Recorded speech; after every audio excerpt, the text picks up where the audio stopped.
Two-step equations with fractions and decimals, part 1. Solve 1/4 x plus 3 equals -2. Well, we can find the least common multiple of this fraction. Multiply both sides by 4. So let's do our distributive property. We distribute the 4 here and to here. So we end up with 4 over 4 x plus 12. 4 times 3 is 12 equals -8. -2 times 4 is -8.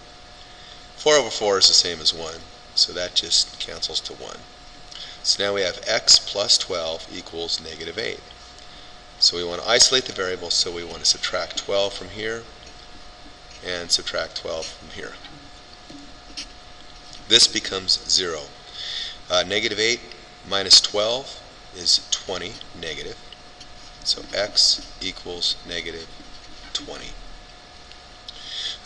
On this next problem, we want to solve -8 plus 3/5 g equals -2.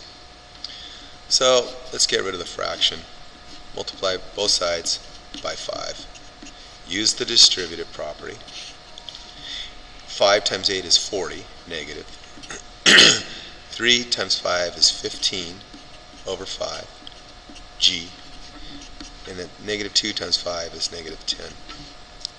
Let's reduce this fraction so we get -40 plus 3, g equals -10.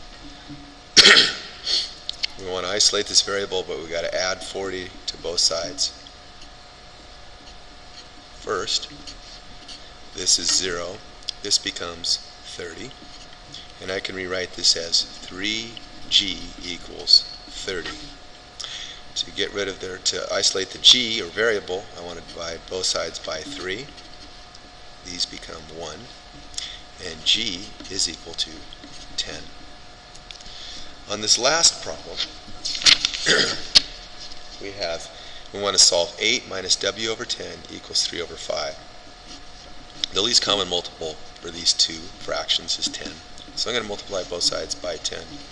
Use the distributive property and carry out our next process.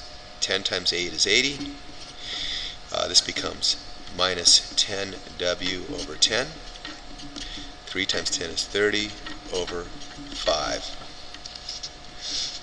Let's simplify all of this. 80 minus w, because 10 over 10 is 1.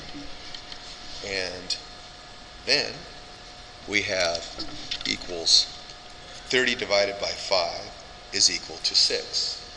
And if you'd be patient with me, I got to go get my pencil sharpened so that I can finish this problem. Oh boy. Anyway, so this is equal to 6. So I want to subtract 80 from both sides, and this is equal to 0. So when I have this is a -80 plus a positive 6. So this becomes 74 positive. So -w equals -74.